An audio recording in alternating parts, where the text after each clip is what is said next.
Twin Peaks is an anomaly. If I had to distill why I love it so much into a single sentence, I'd say it is able to balance absurdity, tragedy, comedy, interpersonal drama, and horror in seemingly effortless fashion. Capturing a tone which reflects the core of a story and characters is a delicate balance. The fact that its essence is maintained throughout several iterations is nothing short of incredible. What David Lynch and Mark Frost created is a world with a pulse and a dark underbelly.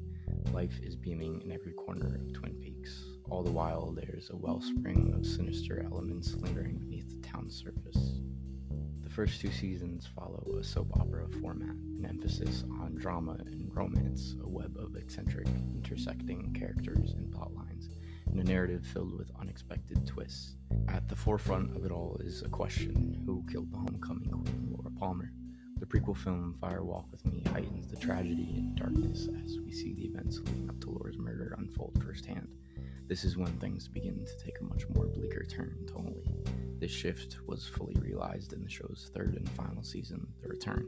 Taking place 25 years after the original series, The Return encompasses elements from all of David Lynch's previous works, showing his development as an artist. It is the peak of the show's gradual metamorphosis and tonal shift throughout the years. Twin Peaks contains some of the most horrifying imagery ever put to screen, but it also possesses some of the most beautiful and profound character moments I've ever seen. It is a vast achievement, especially considering the climate of early 90s television. It's no wonder it was such a phenomenon.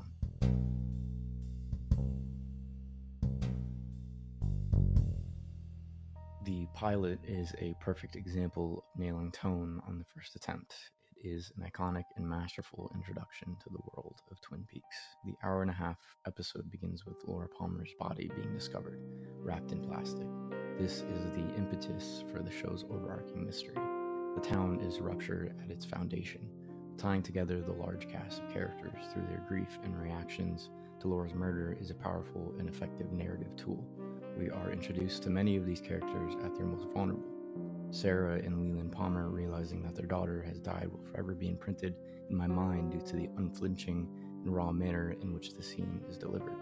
Although the subject matter is tragic and uncomfortable, the heart and humor shines through. We can already see how the show balances absurd and even goofy comedic moments to imbue levity. During the daytime, the softened cinematography is warm and comforting, reflecting the inviting nature of the town itself. This is mirrored by somber nighttime shots, which exude uneasiness. The Return is visually much darker and more ominous.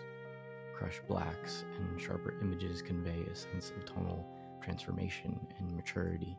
Twin Peaks switches its identity abruptly, yet it never feels out of place. The FBI agent investigating Laura's murder, Dale Cooper, brings a sense of reassurance and safety, exemplified by his personality and his fascination with Buddhism. He treats others with abundant respect, kindness, and genuine sincerity, alleviating some of the emotional burden of the show's overarching plot and themes. The dream sequences are a staple of the series and contain some of its most unnerving moments. The first is in episode 3 of the very first season when Cooper mysteriously wakes up in the Black Lodge. This is the first cryptic hint we receive of an otherworldly element. At the end of the second season, after a lengthy build-up, he finally enters the Black Lodge. The two worlds merge completely. This episode possesses a consistently darker shift in tone and marks the end of the show's original run. The concept of dreams is also utilized to develop the relationship between characters, leading to profound interpersonal moments. For example, Major Briggs and his son Bobby have a very strained relationship. They struggle immensely with connecting on a human level. While at the Double R, Major Briggs tells Bobby about a vision that recently came to him in a dream, wherein he was overcome with a sense of hope and confidence for his son's future. That the house has been immaculately maintained.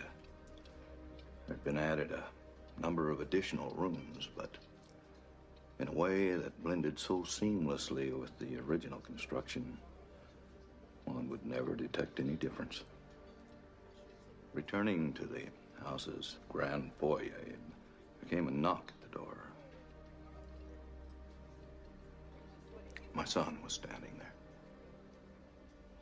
He was happy and carefree. clearly living a life of deep harmony and joy. We embraced a warm and loving embrace. Nothing was held. We were, in this moment, one.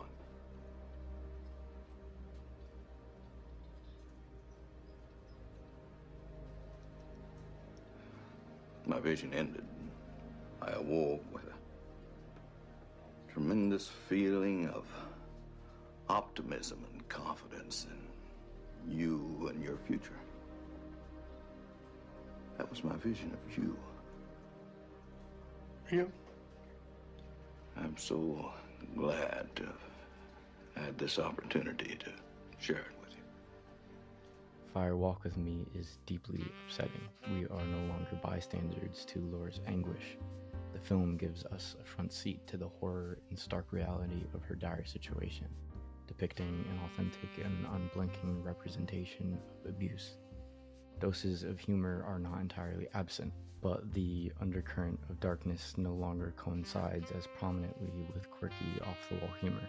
The color tones are also noticeably a lot less warm and safe, reflecting the danger of Laura's predicament.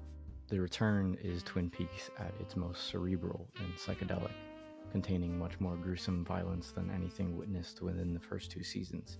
The colder and harsher visual tones mirror this inevitable shift, yet the spirit of the show always remains.